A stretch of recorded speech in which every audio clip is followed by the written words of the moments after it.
Hi, everybody. Welcome to this next episode of Node Nerds. I'll first introduce myself. I am Angela Zie. I am one of the computerized educators for GAML. And Kat, your turn. I'm Kat Fair, also a computerized educator. I live in Central Oregon. Ava. Hi, I'm Ava Birch. I'm from Northeastern Ohio, and I'm a computerized as well as a hand-guided educator. Tucker. That's me. I'm Tucker Nace. I am from Central Pennsylvania. I'm on the computerized education team, and I also do a little bit of hand-guided as well. Awesome. Thanks for being here, guys. Today we are going to talk about everything storage. Not storage wars. We're just going to talk about how we like to organize our room. I was looking around my room and I realized that I need to have better storage.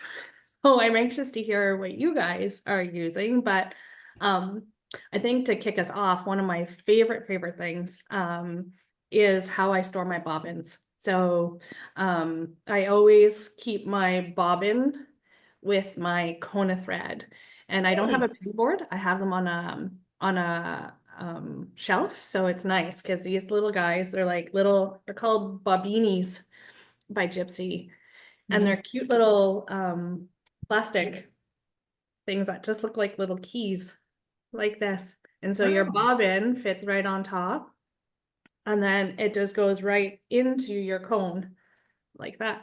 So it just sits and keeps everything nice and organized. So that is one of my favorite things, to keep my threads organized at least. How about you, Ava? Well, storage is, storage depends on your space. I quilt on what previously was a porch. It's 14, my table is 14 feet long. There's literally enough room to walk around. So my thread is in an old cabinet. Um, and I would not be able to use your method because in my shelving in that cabinet, they're stacked like 2 and 3 high. Okay. And then it's kind I'm of a picturing them mess. tumbling out. Yeah. And they do. You're exactly right.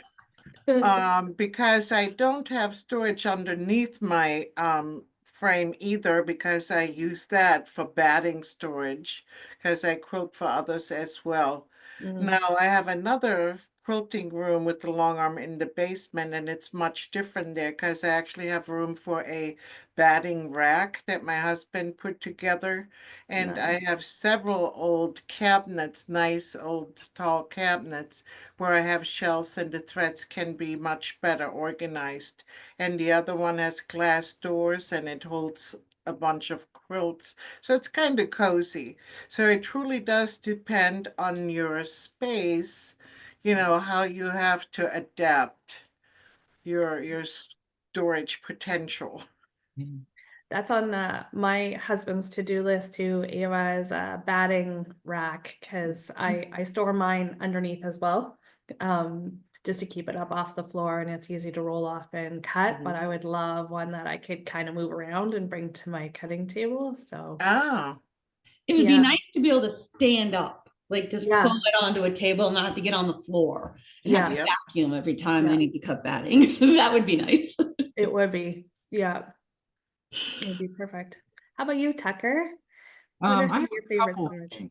I have a couple things. So my studio was just recently renovated in the last couple of years. So I had the chance to make the whole entire thing my own. So one of the things that I did was I went to Target and got bookshelves, right?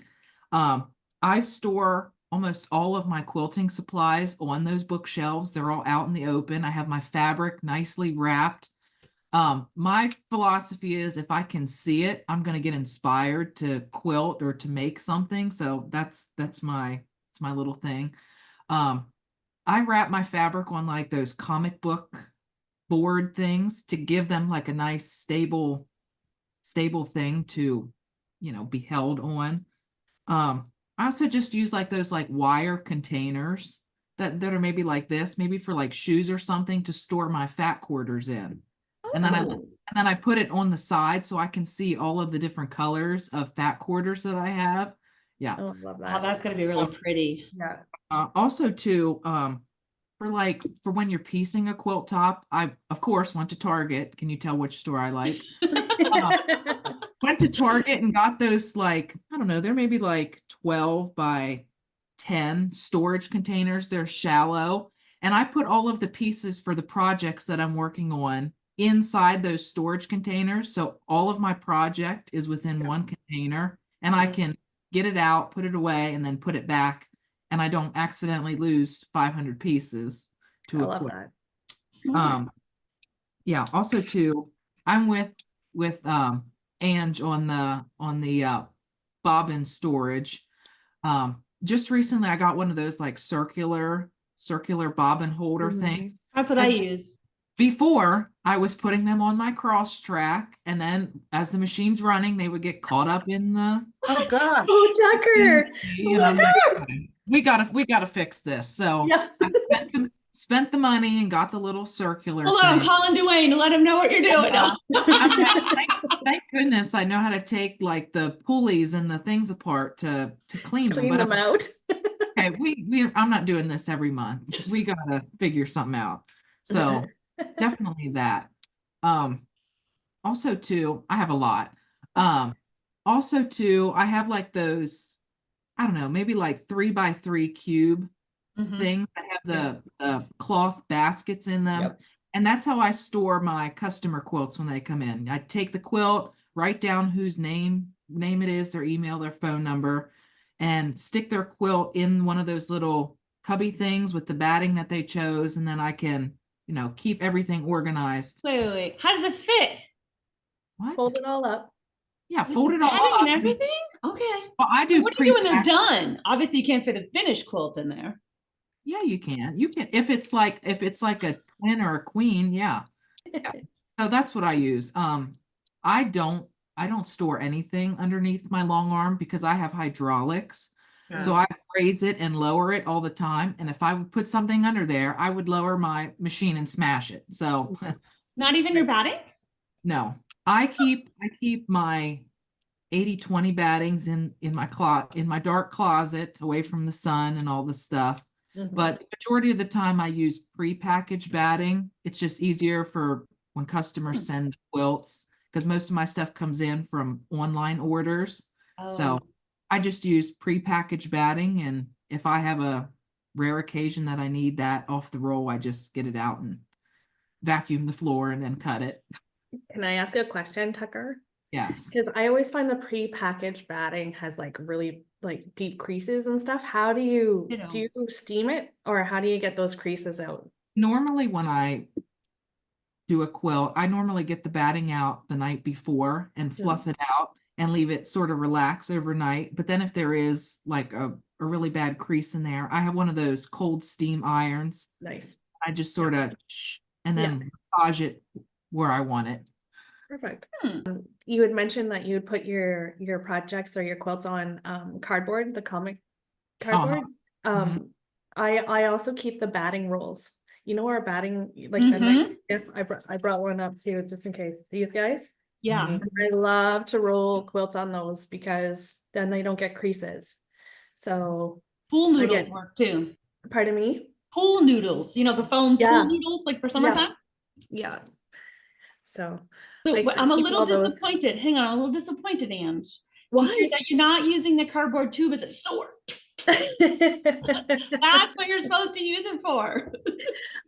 I've got nobody to play with me. Oh. They all stay out of the basement. Maybe it's because they know I have those swords. I totally second Tucker's approach to storing his projects because I also do that. I have shelving in my sewing room, and I have many totes that have entire projects half started. I have a quite a short attention span, so I always work on different projects whenever the mood strikes me. And so it's super important because I don't like to work in a messy sewing room. And I make sure the pattern is in there, everything, special ruler, whatever is required for that particular project stays right in there. And yeah, and also second with what you're saying that you have to see it.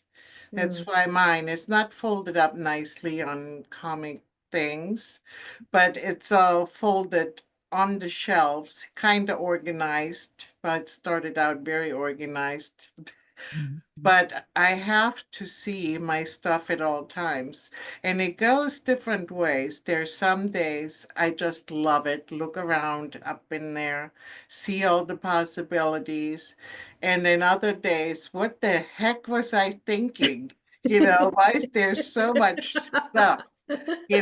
I'll never get to it all. So it's like back and forth, Yeah. but I love to see it. I do the same thing, even because I too store my projects in totes, in plastic totes, and as soon as I get more than 6 totes going, the blood pressure starts to go up. It's like I gotta finish something. I better finish something, or else I'm not gonna be able to start a new project. So I've only bought myself 6 totes, so I'm only allowed to have 6 things going at one time. Uh, Oh, Yeah. Mhm. mine are enough. stacked. Like, yeah, Yeah. and now they're over here and over here. So, It's funny, my aunt, when I first started quilting, she told me, she's like, you're not a quilter yet because you don't have more than one project going at one time. And when you first start, I was like, no, I'm gonna start and finish that thing. Mhm. Not anymore. Now I'm a real quilter officially because I got 6 totes. How about you, Kat? We haven't heard about your so storage I was gonna say solutions. also, so a combination of like, I'm pointing now that you can see what's on my screen, but what Tucker and Ava said. So I have to see my fabric, but instead of using the boards like Tucker does, I use foam board from the dollar store. I just cut it to fit my little cubes. And all of my fabric is arranged by color, except for like flannel and like leather, stuff like that. It's like someplace else, but all my quilting cottons by color. So when I'm standing in front of my machine, if I look back, I can see all the pretty rainbows. It's nice. Nice. Um, I use, okay, so see like how I have this white cabinet behind me? Yep. I like everything to be like white and calm and clean. At least the part where my long arm is, like that has to be that way or I get stressed out. So I have the white cubes, they're all white behind the machine. That's where all the fabric is. Some of them have the fabric cubes like you talked about, Tucker, which is how I cannot fathom that you're fitting a whole quilt in there. And I have miscellaneous things stored in there. Like I have one that's like all for like tape and glue. I have one that has all like my rope bowl supplies, like tiny little things that if I see it, it's too cluttery. So I can't see it, but I need to be able to get to it. And then the other side, my cutting table is white. The mat on top is black. And I have one cube that's black. But I'm like, well, it does kind of match the gamel. So eventually I'll probably will switch it out. So it's all like I just have to have white and calm. Clean. Then on the inner room, which is where my piecing machine and my embroidery machine are, that's where all the thread is, again by color. And that's the room where like stuff just kind of gets shoved in because I'm not in that room often. I don't piece very much. I don't. So when I am going to do something in there, then I have to clean it all up and put it away before I can start. So Is there a door on that room, Kat? yes, Yeah, so you can close it and not is. look at it. So here's a question for all you guys. Mhm.